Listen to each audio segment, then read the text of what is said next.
Dert taşım. Hayal et. Zifiri bir karanlığın ortasındasın. Etrafında aşılması imkansız buz gibi taş duvarlar var. Tıpkı Hazreti Yusuf gibi kapkaranlık bir kuyunun dibindesin. Ya da Hazreti Yunus gibi okyanusun en derin yerinde, devasa bir balığın karnında, üst üste binmiş kahredici karanlıkların içinde mahsur kalmışsın. Bittim diyorsun. Buradan çıkış yok. Ne yapsam boş. Kimse sesimi duyamaz. Kimse beni kurtaramaz. Belki de hayatında tam şu an böyle bir kuyuya düştün. Çabaladığın her yol tıkandı, çaldığın her kapı yüzüne sertçe kapandı, umut bağladığın insanlar birer birer kayboldu ve sen o karanlığın ortasında çaresizce diz çöktün. Biz insanoğlu, çaresizliği hep kahredici bir son olarak gördük. Oysa asırlar öncesinden Bağdat'ın o tozlu sokaklarından yükselen bir ses, Gönüller Sultanı Abdülkadir Geylani Hazretleri, o karanlık kuyuya düşenlere muazzam bir hakikati fısıldadı. Çaresizliğin zirvesi, aslında Allah'ın sana en yakın olduğu andır. Dur kardeşim, lütfen dur ve bu cümleyi ruhunun en derinlerine sindir. Çaresizliğin zirvesi, onun sana en yakın olduğu an. Hazreti Yusuf o kuyunun dibindeyken, Hazreti İbrahim o devasa alevlerin tam ortasındayken, çaresizliğin en dibindeydiler. Ve Allah onlara tam da o çıkış yok dedikleri saniyede yetişti. Bugüne kadar çok yoruldun. Çünkü o görünmez kapıları hep kendi bilek gücünle, kendi aklınla, kendi planlarınla açabileceğini sandın. Ama Abdülkadir Geylani Hazretleri der ki, sen kapıyı yumrukluyorsun ama kapıyı açacak olan senin kolunun gücü değil, nasiptir. İşte o yumruklamaktan yorulduğun, kollarının iki yana düştüğü o tükenmişlik anının tasavvuftaki adı, iradenin iflasıdır. Eğer bugün o artık pes ediyorum dediğin anın tam ortasında bu video karşına çıktıysa, bu kör bir algoritma değil. Sen bittin dediğinde, o başladın der kuralının, senin hayatındaki ilahi tecellisidir. Bugün o kuyudan çıkıyoruz kardeşim. Bugün sana, dünyayı kendi sırtında taşıma yorgunluğunu söküp atacak o sarsıcı sırrı vereceğim. Hazır mısın? O zaman şimdi o yumrukladığın kapıdan ellerini usulca çek, derin bir nefes al ve o muazzam sırrın içine birlikte girelim. Dert taşım, o kapıyı yumruklamayı bıraktığın an, aslında gözündeki o kalın perdenin kalktığı andır. Sen bugün, her şeyimi kaybettim, bütün kapılar yüzüme kapandı, bütün düzenim, yuvam yıkıldı diye ağlıyorsun değil mi? Sana şimdi kendi dökülen gözyaşlarından utanacağın, kalbini yerinden söküp alacak bir hakikatten, o minik serçenin hikayesinden bahsetmek istiyorum. Bir gün bir serçe Allah'a küsmüş, içine kapanmış, derin bir hüzne boğulmuş ve günlerce Rabbi ile hiç konuşmamış.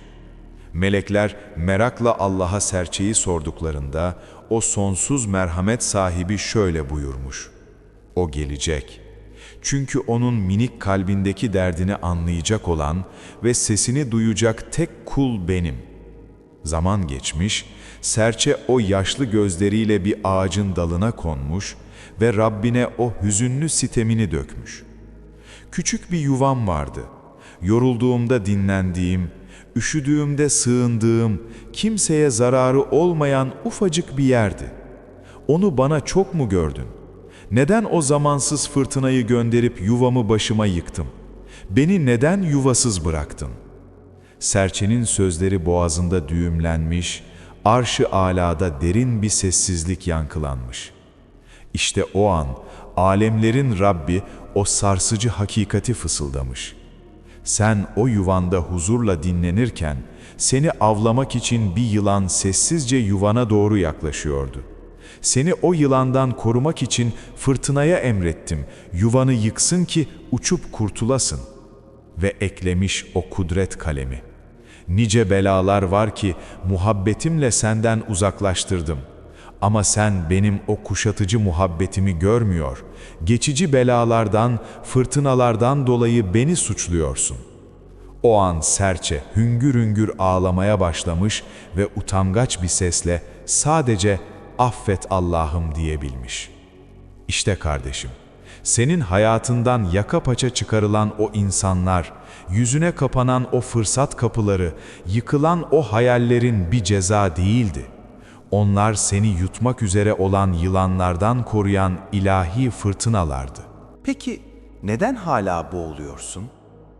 Neden bu çaresizlik hissi göğsüne ağır bir taş gibi oturuyor?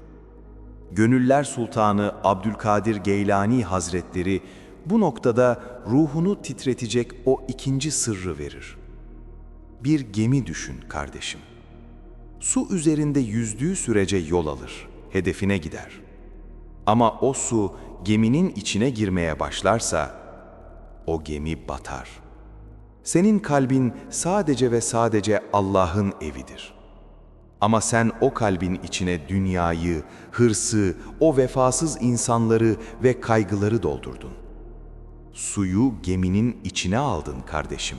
Bu yüzden boğuluyorsun. O suyu kalbinden boşalt ki o kahredici çaresizliğin yerini ilahi bir inşirah alsın. Neden ben diyorsun değil mi o karanlık gecelerde? Neden bu kadar acıyı ben çekiyorum? Yüzyıllar önce Endülüs'te tam da senin gibi zeki, güçlü ama içinde bir türlü dindiremediği bir boşlukla kıvranan bir genç vardı. Bir gün yaşlı, bilge bir alimin huzuruna çıktı. "Hocam, kendimi anlayamıyorum. Neden bu acılar var?" dedi. O yaşlı alim gülümsedi, "Otur" dedi ve usulca bir mum yaktı. "Bu mumu görüyor musun? Karanlığı aydınlatıyor. Ama bunu yapabilmek için önce kendini yakıyor. Sen de öylesin. Acıların senin yanma anlarındır." O genç o gün ilk defa anlayarak, idrak ederek ağladı. Çünkü karşısındaki o bilge zat İbni Arabi Hazretlerinden başkası değildi. Derttaşım, senin o çaresizliğin, karanlıktaki o hıçkırıkların, yıkılan o yuvan bir yok oluş değil. Senin o ilahi mum gibi yanma anlarındır. Sen o acılarla yandıkça aslında ruhunu ve etrafındaki o zifiri karanlığı aydınlatıyorsun. Ayrılık, kayıp ve o çaresizlik sandığın şey aslında en büyük vuslattır. Sen onlardan koptun ki asıl sahibine, seni hiçbir zaman yılanlara terk etmeyecek olan o sonsuz merhamete bağlanasın.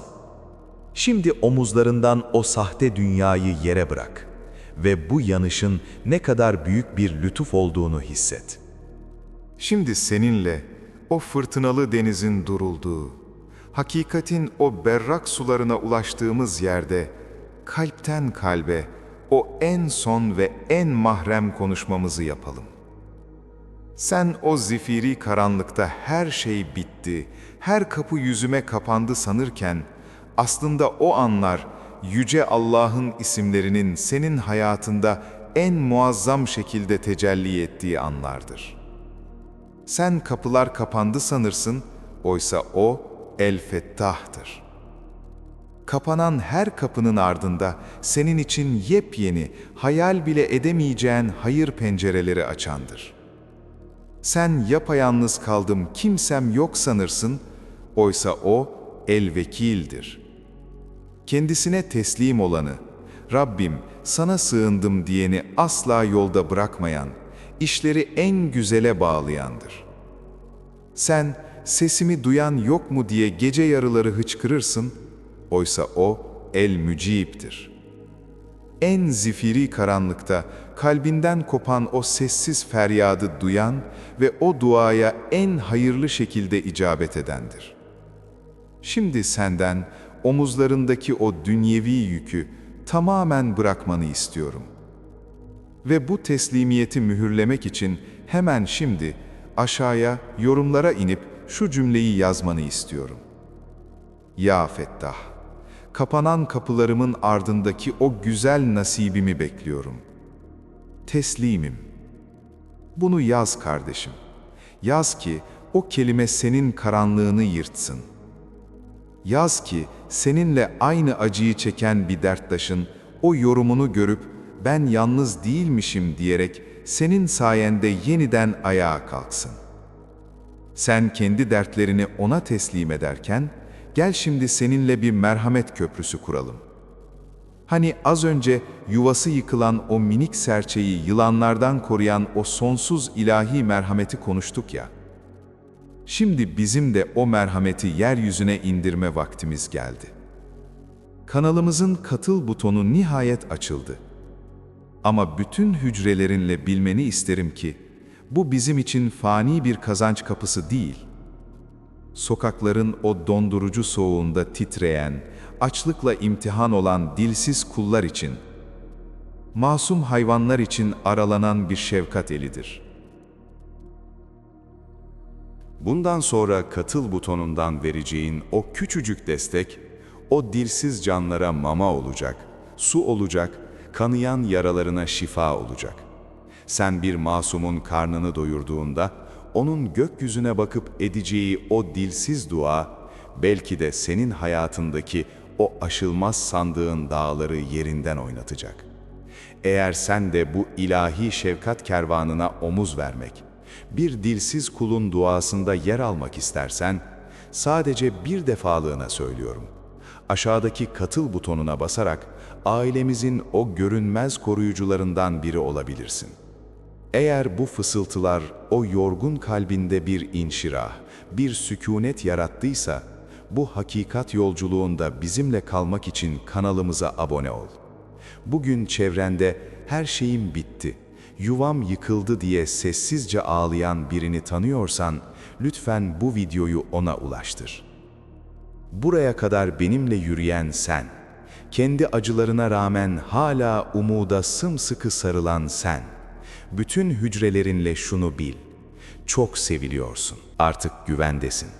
Adımların yönlendiriliyor, fırtınalar seni yılanlardan koruyor. Allah'a emanet ol kardeşim.